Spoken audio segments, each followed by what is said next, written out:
교회가 세워지고 초기 기독교가 전파될 때에 가장 큰 역할을 한 사람 한 사람을 꼽으라면 저는 주저하지 않고 사도 바울을 꼽겠어요. 13권의 성경책을 기록하고 3번에 걸쳐서 전도 여행하면서 터키에, 그리스에, 로마에 얼마나 많은 교회를 세웠는가요? 정말 위대한 사도 바울입니다. 근데 사도 바울이 예수 믿는 과정을 보면은 so special, 다른 사람들에게 볼 수 없는 놀라운 과정을 통하여 예수님을 만나서 바울이 되는 것을 볼 수가 있어요. 예수 믿는 사람들을 잡아서 결백하여 감옥에 가두기 위하여 위협과 살리가 등등하여 담에색 가다가 그냥 놀라운 빛 가운데 부활하신 예수님 만나고 눈이 멀어버리고 사람들의 손에 이끌려 예수님의 포로가 되어서 자기가 가서 주님의 제자가 되는 모습을 볼 수가 있어요.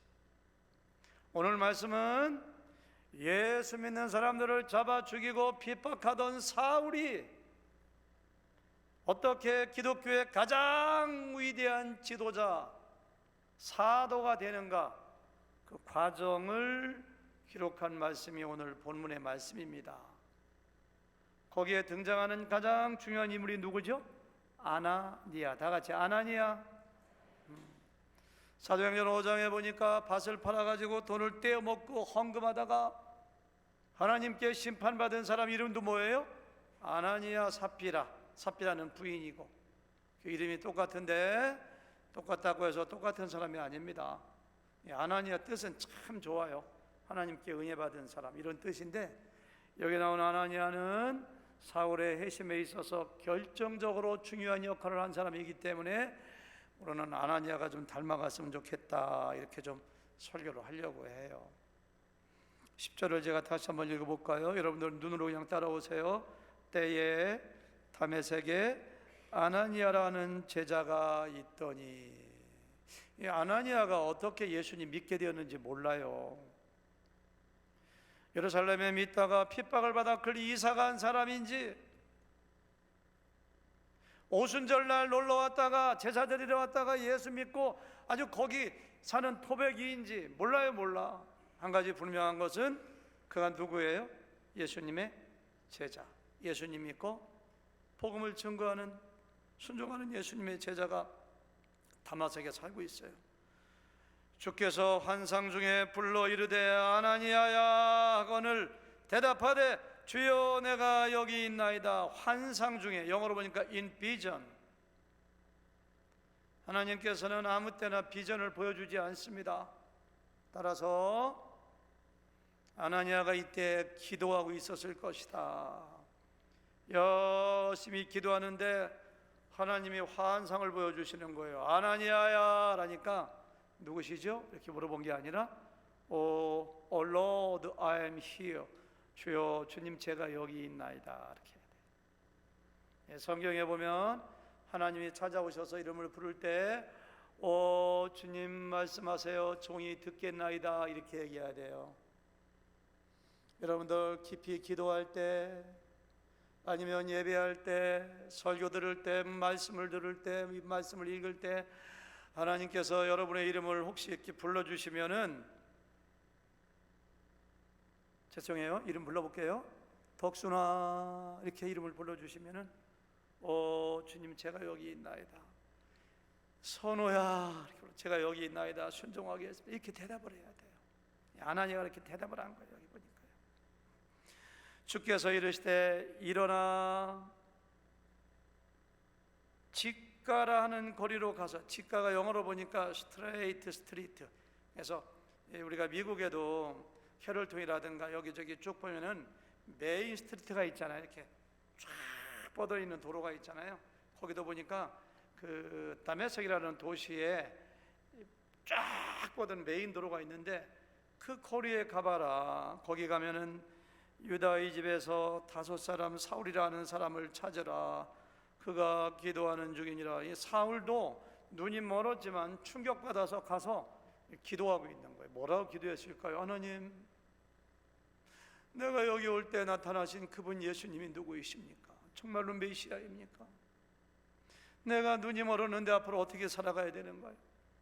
하나님, 이게 도대체가 무슨 뜻인가요? 막 기도하고 있는 거예요. 그러니까 그 사람한테 찾아가라 이렇게 얘기해요. 그러면서 뭐라고 하느냐면은 12절 보니까 그가 누구야? 사울이죠?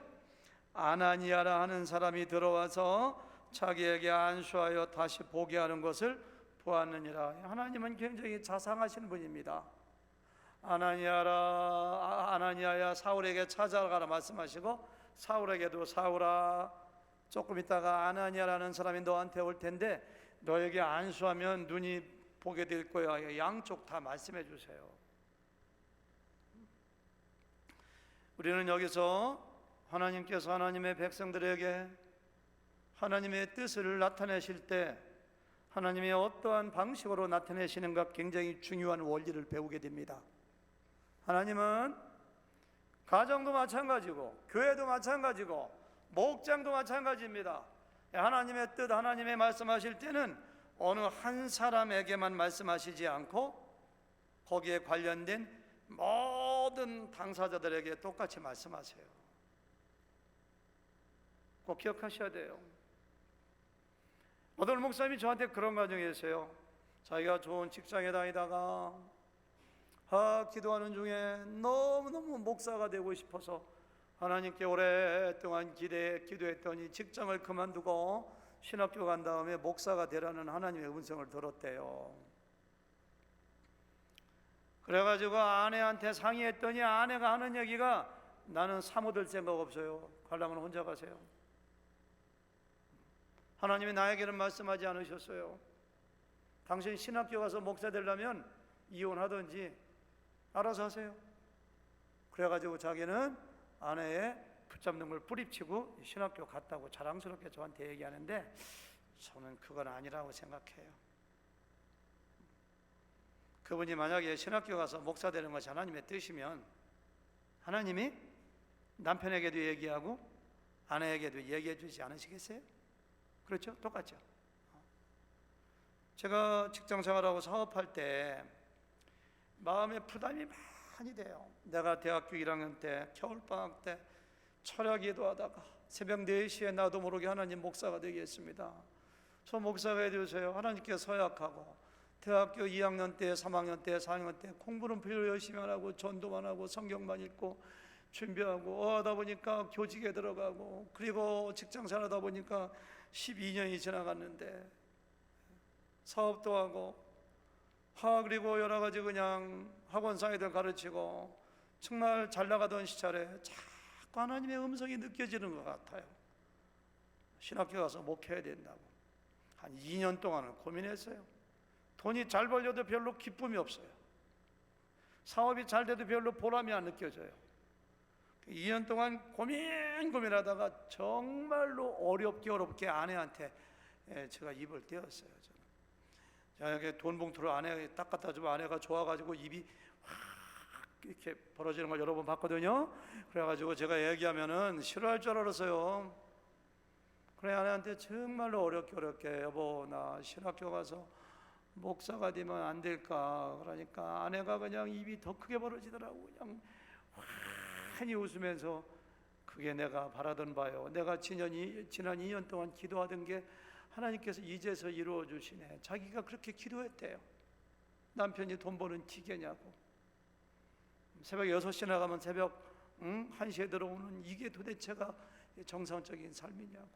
가치 있는 의미 있는 삶을 살게 해달라고 기도했는데 자기가 먼저 말도 안 꺼냈는데 하나님이 당신에게 이제서야 말씀하셨네. 그래서 즉각적으로 제가 신학교 들어갔다는 그런 유명한 얘기가 있습니다.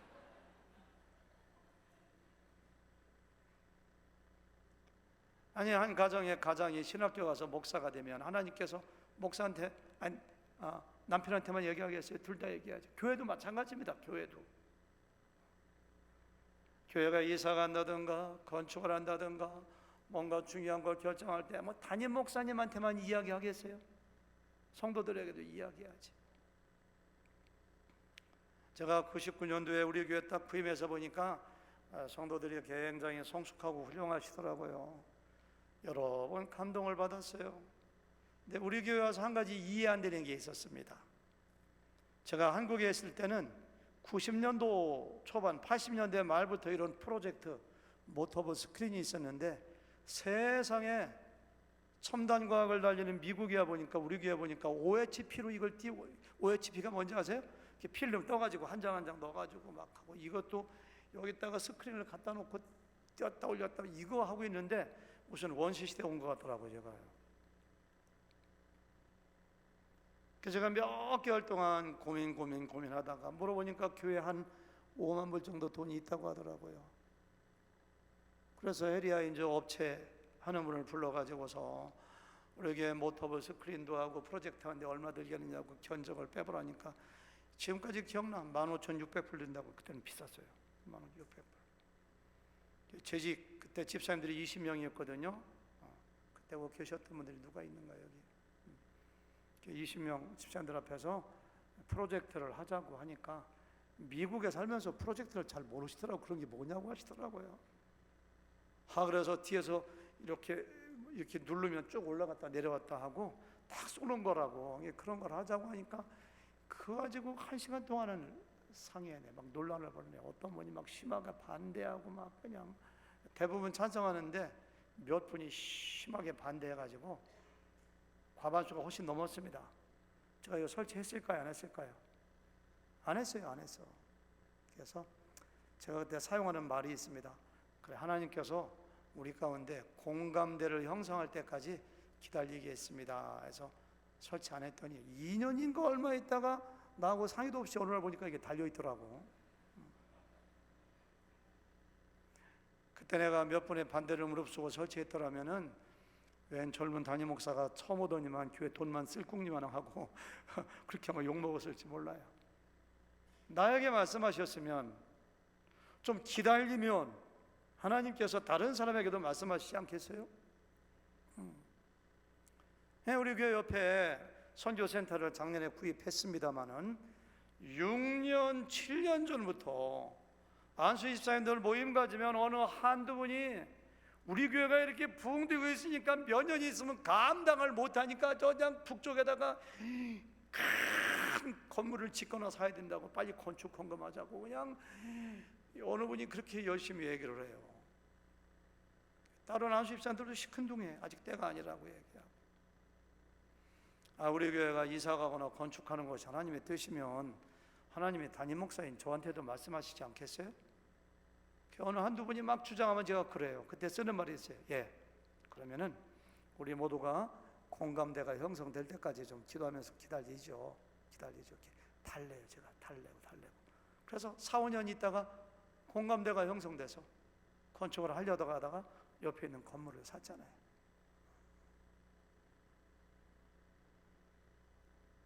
사도행전 10장에 보니까요, 고넬료라고 하는 예수님 믿는 사람이 아닙니다. 로마의 백부장 군인 장교입니다. 하나님께 기도하고 있는데 하나님이 말씀하세요.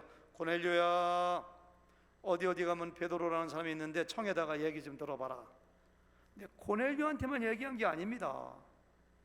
베드로가 옥상에 올라가서 기도하고 있는데 환상이 보여. 막 보자기가 내려오면서 베드로야, 고넬료가 사람을 보내서 너를 청하면은 거기 가서 네가 좀 얘기 좀 하게. 그 양쪽에게 똑같이 말씀을 하세요. 그래서 여러분들 가정에서, 목장에서, 어디에서 무엇을 결정할 때는 꼭 공감대를 형성해서 하나님이 거기에 관련된 모든 사람에게, 장가가고 시집 갈 때도 마찬가지입니다.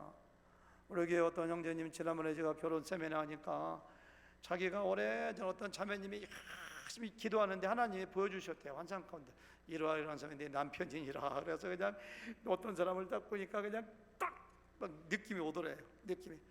박하은 사모님 그렇죠? 여기 우리 정원전 전사님 그런 얘기했죠 저한테. 이 사람이 하나님이 예배하신 남편이다.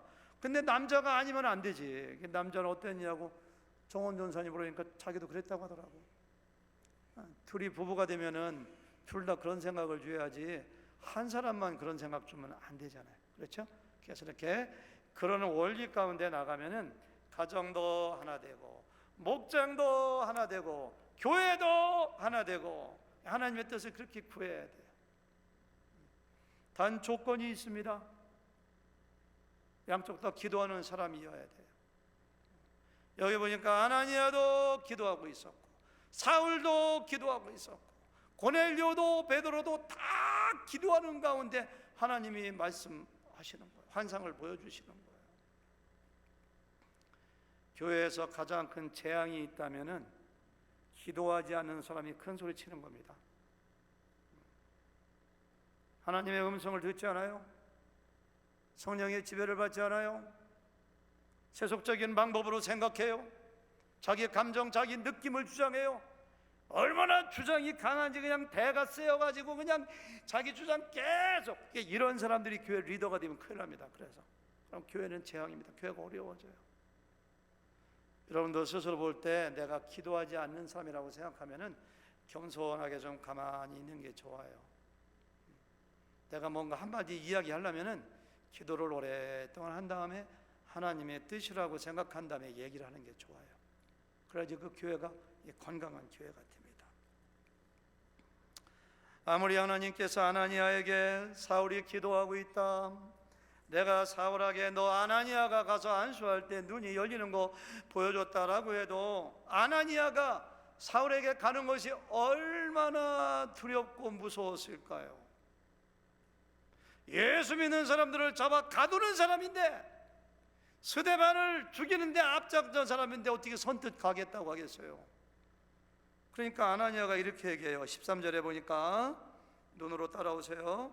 아나니아가 대답하되 주여, 이 사람에 대하여 내가 여러 사람에게 듣사온즉 그가 예루살렘에서 주의 성도에게 적지 않은 해를 끼쳤다 하더니.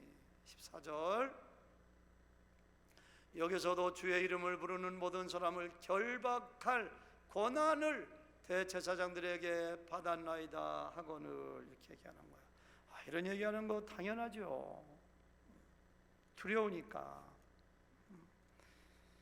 여러분, 그러나 꼭 한 가지 기억하세요. 하나님께서 저 여러분들에게 뭔가를 말씀하실 때는 꼭 우리가 납득이 되고 이해가 되는 것만 말씀하시는 분이 아닙니다. 아나니아가 보기에는 도저히 납득이 안 돼요. 예수 믿는 사람들을 핍박하고 잡아 죽이는 사람을 찾아가서 안수하라고 하니 어떻게 이게 말이 되겠어요? 이해가 안 돼요. 여러분, 니느웨 아수리의 수도입니다. 적대국입니다.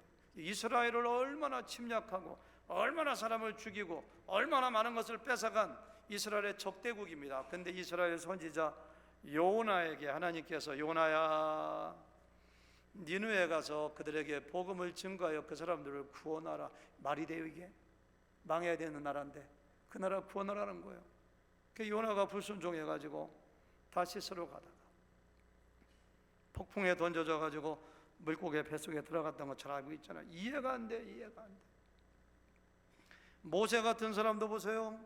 한때는 자기의 민족을 구원하겠다고 큰소리 뻥뻥 치며 의욕에 넘치게 일하다가 사람을 죽이잖아요, 실수로. 살인자가 되어가지고 도망을 거듭하여 미디안 광야에 가서 어떻게 좋은 아내 만나가지고 아들 낳고 딸 낳고 양치면서 행복하게 40년을 살면서 자기가 사람을 죽였던 거 바로 왕의 추적을 피해서 모든 상처를 치유받고 행복하게 잘 살고 있는데 갑자기 하나님이 찾아오셔가지고 모세야 바로에게 가라 하잖아요. 이해가 되겠어요? 이게 하나님, 나 지금 행복하게 살고 있는데 뭐 어떤 시절을 또 찾아오셨습니까? 좀 민족 필요 없습니다. 잊어먹은 지 오래됐습니다. 바로 왕에게 가면 저는 살인자로 잡혀 죽습니다. 하나님, 왜 저를 찾아오셨습니까? 자기 못 가겠다고 하잖아요. 하나님, 보낼 만한 자를 보내소서. 저는 입술을 두드러고 말도 못합니다. 안 갑니다. 안 갑니다. 5번씩이나 걸쳐가지고. 여러분, 이사야서 55장에 보면 하나님의 길은 사람의 길과 다르다. 하나님의 생각은 사람의 생각과 다르다. 따라서 하나님 말씀을 통하여, 내가 기도할 때, 설교를 통하여, 성경을 읽을 때 하나님이 나에게 뭐라고 말씀하시면은 이해가 되거나 납득이 될 때만 순종하지 말고 이해가 안 돼도 순종해야 돼요. 우리 조성현 선교사님 선교사로 가시는데 이해가 돼서 이렇게 순종하셨어요? 이해가 믿음이 좋아서 됐는지는 모르지만은 하나님께서 다 역사하셔가지고서 이 어려운 지역에 가는 거잖아요. 하나님이 나에게 너 선교사가 되거라, 너 목자가 되거라, 너 이 일 좀 해주지 않겠니? 너 누구누구한테 찾아가서 용서를 빌지 않겠니? 뭐라고 말씀하실 때는요, 우리의 상식과 우리의 이해를 초월하는 명령을 하실 때가 굉장히 많습니다. 그때 순종해야 돼요. 하나님의 말씀은요, 순종하면 이해가 돼요. 순종하면. 이해하고 순종하려고 하면은 순종할 게 거의 없어요. 그럼에도 불구하고 하나님은 얼마나 좋으신 분인지, 모세가 도저히 못 가겠다고 하니까 5번에 걸쳐서 모세를 달래요. 모세야, 모세야, 너한테 아론이 있지 않겠느냐? 내가 너에게 능력 줄 건데 왜 그러냐? 가야지. 마찬가지입니다. 아나니아한테도 아나니아가 뭐라고 토를 다르니까 설명을 해주세요. 15절 뭐라고 설명해 주시는가 볼까요? 15절 시작. 주께서 이르시되 가라, 이 사람은 내 이름을 이방인과 임금들과 이스라엘 자손들에게 전하기 위하여 택한 나의 그릇이라. 누구한테 복음을 전가하기 위하여? 이방인과. 사도 바울은 터키로, 그리스로, 로마로 이방인들에게 복음을 전가한 사도입니다. 그다음 보니까 임금들과 아그리파 왕에게도 복음을 전가하고요, 페스토 총독에게도 복음을 전가하고요, 로마에 가서 재판을 받을 때 로마 황제에게도 복음을 전가했을 것으로 생각됩니다. 이스라엘 자손들에게, 해당에 가서 자손들에게 얼마나 많이 복음을 나의 택한 나의 그릇이라, 나의 그릇이라 이렇게 했어요. 저는 처음에 신학교 갔을 때 제가 처음 만난 목사님이 저에게 이 말씀을 주셨기 때문에 이 말씀을 다 제 마음속에 기억하는 말씀입니다. 제가 1991년도 8월 달쯤에 아내하고 얘기해서 신학교 가기로 결심했거든요. 시험이 11월 달입니다. 3개월 동안 준비해야 되는데 제가 공부해서 손을 놓은 지가 얼마 되는데, 수학이 시험 과목이었다면 만점이지. 그런데 수학은 없고 시험 과목이 영어, 성경, 논술 3과목이더라고요. 영어로 손은 제가 10몇 년 됐는데, 고등학교 때 공부 안 했는데 3개월 동안 제가 얼마나 공부를 열심히 했는지, 고등학교 때 봤던 성문 종합영어를 다시 사다가 보고, 그리고 논술을 쓰기 위해서 글 쓰는 것도 연습하고, 3개월 동안 성경을 2번이나 읽고. 근데 굉장히 셉니다. 4대1입니다. 4대1. 4대1의 경쟁을 뚫고 우수한 성적으로 제가 합격이 되었어요. 그거 합격하니까 고동고시 패스한과 같더라고요. 합격 때 발표나 얼마나 긴장되는지, 제 이름이 있다는 얘기 듣고서 그냥 얼마나 점프를 뛰었는지 그냥 막 너무너무 좋아가지고 막 자랑하고 싶은데, 친구들에게 자랑해봤자 그게 별로 알아주지 않더라고. 신학교 간 게 뭐 자랑이냐고 그렇게 하고 얘기하고, 아버지한테는 차마 말도 못하겠고. 자랑할 사람이 제가 나간 지 한 달밖에 안 되는 그 대형 교회, 한 5천 명의 성도가 나오는 대형 교회 담임 목사님이나副목사님들한테 자랑하고 싶더라고요. 그런 교회는 담임 목사님 초청해도 여간해서 오시지 않습니다. 초청하는 분이 얼마나, 저는 잘 갑니다. 초청해 주시면. 그러면 그래서는 담임 목사님 부부하고 또 부목사님들하고 그냥 한 20명 가까이 분들을 저희 집으로 초청해가지고 그냥 상다리가 부러지도록, 갈비 굉장히 비쌉니다. 갈비에다가 그냥 광어회에다가 그냥 상다리가, 목사님들이 한 10몇 분 오시니까 얼마나 잘 준비해야 돼요. 담임 목사님이 쓱 오시더니, 이게 대형교 목사님들은 그냥 식당 안방 들어가시면 되는데 이렇게 방을 둘러보시는, 이쪽 방도 열어보시고 이쪽 방도 열어보시고. 근데 어느 한 방을 열어봤는데 거기에 제가 가끔 마시던 그냥 인삼주 이만한 거, 그냥 인삼주, 과일주, 누가 선물한 양주, 그냥 술이 진열되어 있는 것도 이렇게 한참 쳐다보시더라고. 왜 안방 가서 식사를 하시면 되는데 그분이 거실에 앉아서 예배 먼저 드립시다 가시더라고. 간단히 기도하고 찬양 하나 하고서 이 말씀을 보시더라고요. 이 사람은 나의 택한 그릇이라 하면서 오전노사님은 하나님께서 귀하게 쓰시기 위해서 택한 그릇입니다. 제일 깜짝 놀란 것이 오전도 잘하는 말에, 신학교 합격하고서 아직 학교도 안 가는데 나한테 전도사라고 하더라고. 집사인데 어떻게 전도사라고 하는가. 다 끝나고서 어떤 부목사한테 물어보니까 원래 신학교 입학만 하면은 전도사라고 부른다고 하더라고요. 근데 하신 말씀이 그거예요. 오전사님은 하나님이 귀하게 쓰시려고 택한 그릇이니까.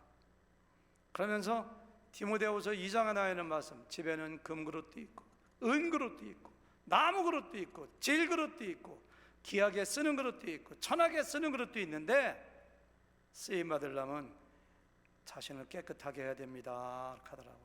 저 술 갖다 버리세요, 그런 얘기로 들리더라고. 나한테는 안 버렸어요, 저는 끝까지.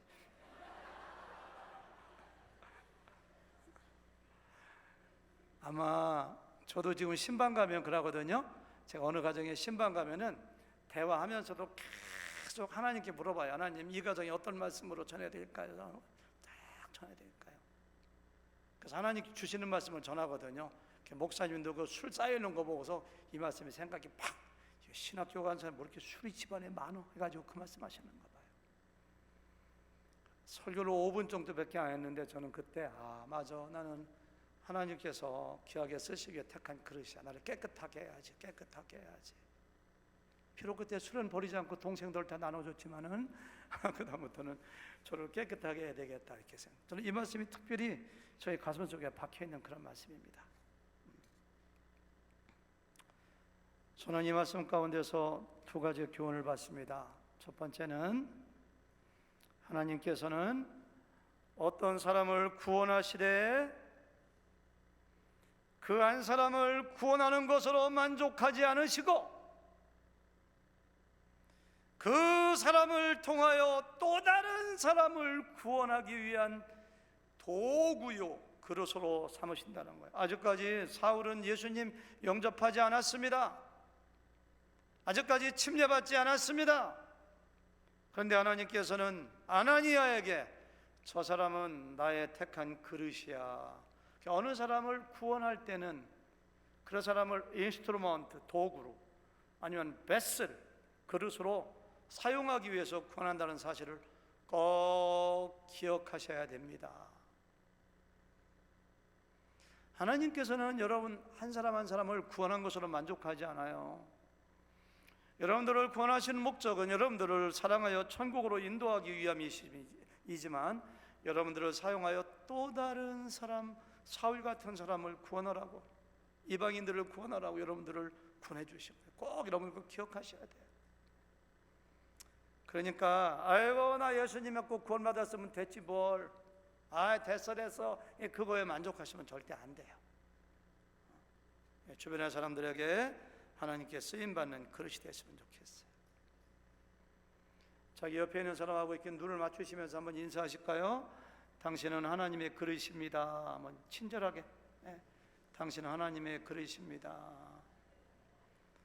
하나님이 사용하시는 도구이십니다. 이렇게, 하나님이 사용한 도구입니다. 이렇게.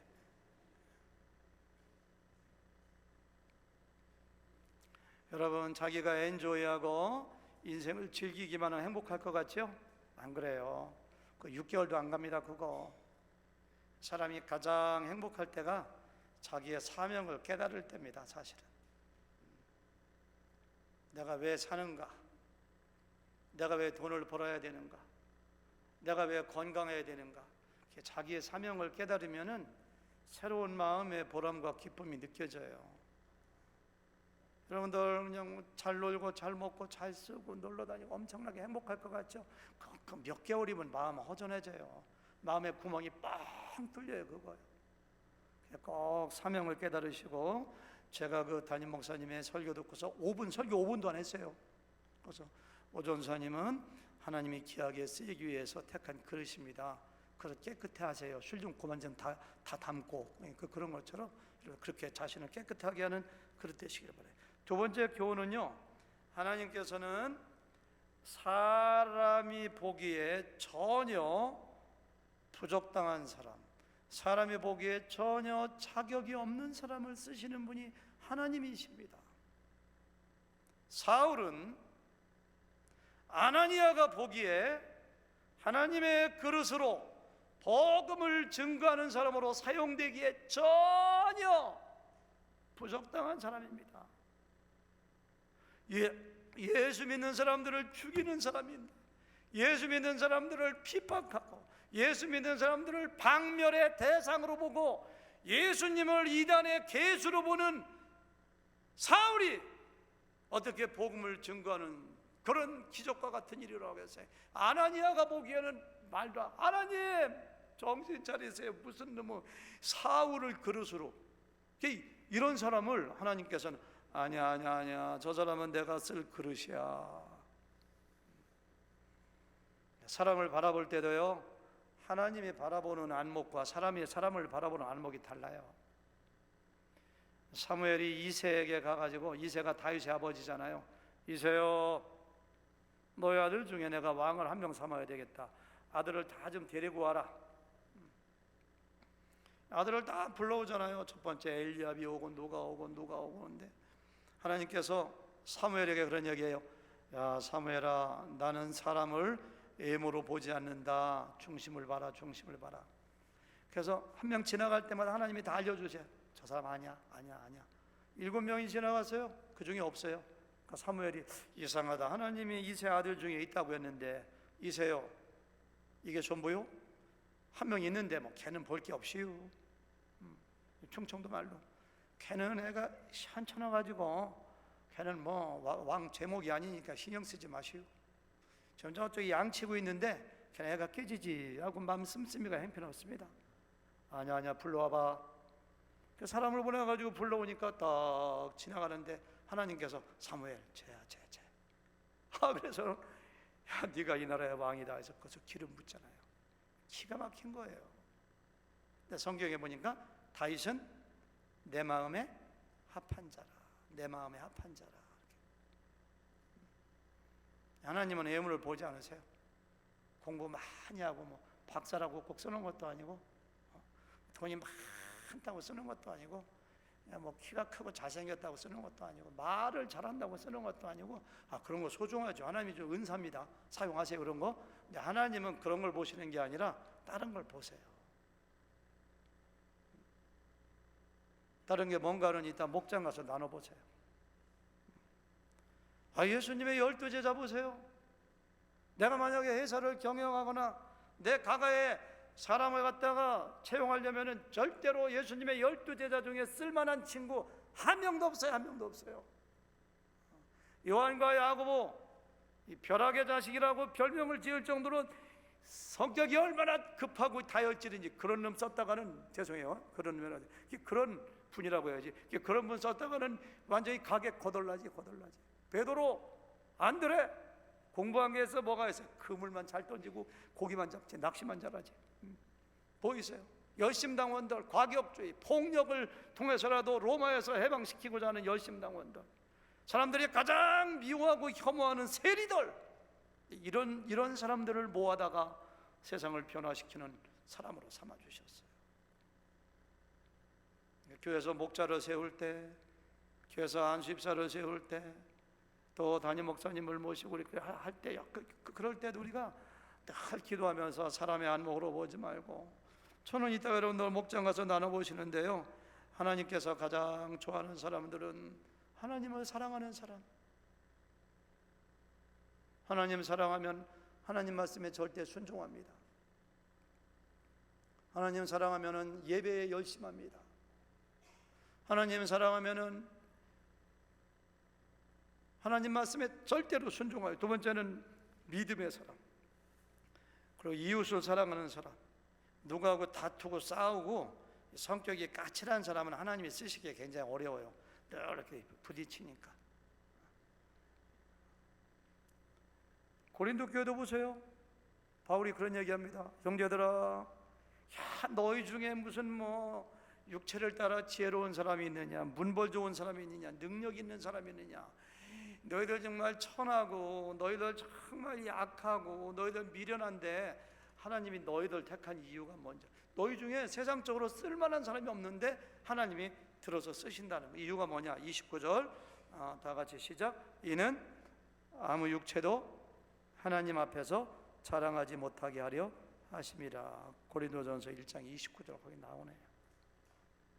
그런 시각으로 사람들을 여러분들 바라보시길 바라요.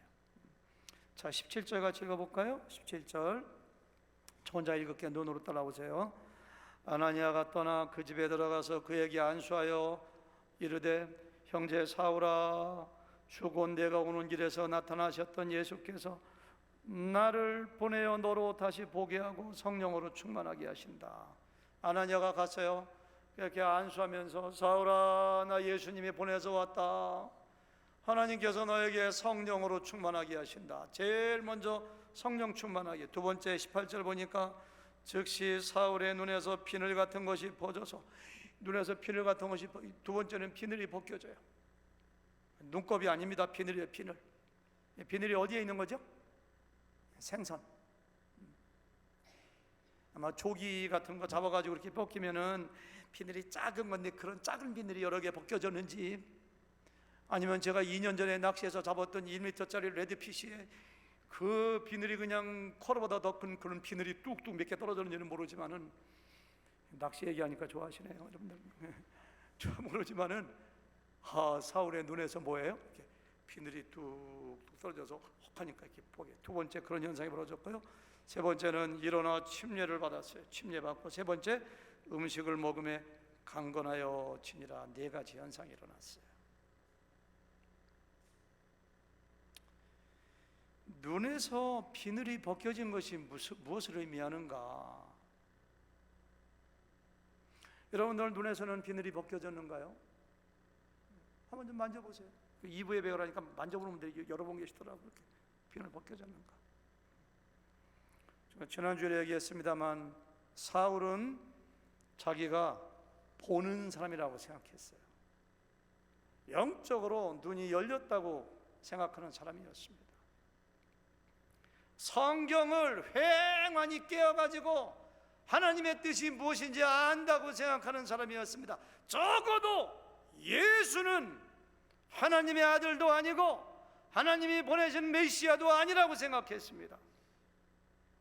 자기는 본다고 생각했기 때문에 예수 믿는 사람들을 잡아 죽이고 비박하고 옥에 가둔다고 생각해요. 그게 하나님의 뜻이라고 생각했어요. 그러나 담에석에 오다가 빛 가운데 부활의 주님을 만나보고 사울아 사울아 내가 어찌 나를 핍박하느냐, 나는 네가 핍박하는 예수니라. 그 예수님을 만나보고 나서 눈이 꽉 멀으면서 내가 영적인 소경이었구나, 나는 아무것도 모르는 사람이었구나. 사흘 동안 눈이 멀어 있으면서 그것만 생각한 거예요. 하나님, 제가 정말로 알아야 될 것을 몰랐네요. 근데 그 비늘이 언제 떨어졌어요? 오늘 보니까 즉시라는 말이에요. 즉시, 눈에서 즉시라는 말이 가장 중요해요. 뭐 하자마자 즉시입니까? 예수님을 믿자마자. 잠시 후에 20절과 22절 보니까 사울이 나가서 전도할 때 뭐 했느냐? 예수가 하나님의 아들인 것과 예수님이 그리스도인 것을 증거했다고 했거든요. 아나니아가 복음을 증거했는지 하나님이 직접 알려주시는지 모르지만은 사울은 예수님이 하나님의 아들이요 구원자라는 사실을 믿고 입으로 고백하는 순간 즉시 막 비늘이 벗겨지고 보게 된 거예요. 꼭 기억하세요. 예수님께서는 말씀하시기를 나는 보지 못하는 자들로 하여금 보게 하려고 세상에 오셨다고 했어요. 예수님 아니면은 영적인 소경 상태에서 볼 수 있는 길이 없습니다. 예수님을 통해서만 보게 돼요. 이상합니다. 이상합니다. 예수님을 믿으면은 하나님이 보여요. 예수님을 믿으면 내가 죽은 다음에 어떻게 되는가가 보여요. 예수님을 믿으면 내가 어디에서 와서 어디로 가는 사람인가를 보여요. 예수님이 하나님의 아들이요 나의 구원자요 나의 주인인 것을 믿는 순간 어떻게 사는 것이 가치 있는 것이며, 어떻게 사는 것이 하나님께 영광이 되는 길이며, 어떻게 사는 것이 천국 길인가를 막 보여요. 그거에 따라 살아요. 예수님이 여러분들의 눈을 열어주게요. 여러분들 이렇게 눈을 좀 만져봐야 돼요. 영적인 눈을. 내가 지금 보고 있는 사람인가? 영적으로 눈이 멀어 있는 사람은 세상에 쓸데없는 것만 위해 살아요. 헛되게 살아요. 헛된 것을 위해서 인생을 투자해요. 그리고 마지막 세상을 떠날 때 후회해요. 후회. 자, 여러분들이 예수님 믿음으로 말미암아서 여러분들의 영적인 눈이 열리길 바랍니다. 여러분들 가운데 예수님 믿고 구원받은 모든 사람들은 다 영적인 눈이 열린 게 보여요. 다 열린 걸 자기가 느껴요. 그런 사람 돼야 돼요. 아멘. 마지막 20절입니다. 여기도 또 나오죠. 즉시로 각 해당에서 예수가 하나님의 아들이심을 전파하니. 22절도 사울은 힘으로도 예수를 그리스도라 증언하여 다메섹에 사는 유대인들을 당혹하게 하니라. 참 이상하죠. 여러분, 제자훈련 받은 사람만 복음 증거하는 거 아닙니다. 전도훈련 받은 사람만 복음 증거하는 거 아닙니다. 목자나 목녀나 전도사나 목사만 복음 증거하는 거 아닙니다. 누가 복음 증거하느냐? 여러분들이 예수님 믿어 여러분들 영적인 눈에서 비늘이 떨어져 영원한 세계를 바라보는 사람은 누구나 입을 열어 복음 증거하면 돼요. 간단해요. 예수님이 하나님의 아들이래요. 나도 믿었어요. 예수님 믿으세요. 예수님이 구원자입니다. 그게 복음 증거하는 거예요. 내가 말 잘한다고 복음 증거하는 거 아닙니다. 그러면 성령께서 믿게 하는 건 성령께서 하시는 거예요. 제가 오늘의 결론 한 가지 내리고 설교 마치겠습니다. 핍박자요, 박해자요, 포악자였던 사울이 예수님 믿고 위대한 사도 바울이 될 때 아나니아의 도움이 절대적으로 필요했습니다. 아나니아가 없으면 바울도 없어요. 엄마가 뱃속에 아기를 잉태하지만 세상에 응행하고 태어나면 누군가 씻겨줘야 되고 젖어줘야 되고 기저귀를 갈아주고 때로는 병원도 데려가고 누군가 도와주고 양육할 때 그 사람이 자기 혼자 살아갈 수 있는 장성한 사람이 되는 것처럼 사울이 바울 되기 위해서 그 위대한 바울도 아나니아의 도움이 없이는 바울로 탄생할 수가 없어요. 아나니아가 가서 복음을 전해주고 당신의 사명이 무엇인가 얘기해주고 눈을 뜨게 해주고 그리고 여러 가지 사랑으로 케어해 준 거예요. 오늘 설교 제목이 뭔지 아시나요? 사울의 회심에 있어서 아나니아의 역할 절대적으로 필요해요.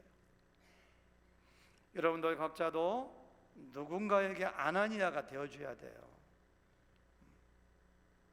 여러분 주변에 아직까지 예수 믿지 않는 분들이 있으면 그들에게 복음을 증거해주고 누군가 처음에 예수님 믿었으면 그를 잘 돌봐주고 사랑해주고 성경으로 양육해주고 알려주고.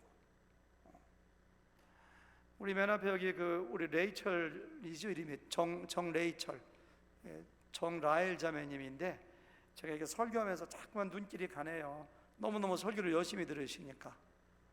지난주에 우리 교회 처음 나오셨는데 예수님을 영접했어요. 이럴 때 박수 한번 쳐줘야 되는 거 아니에요?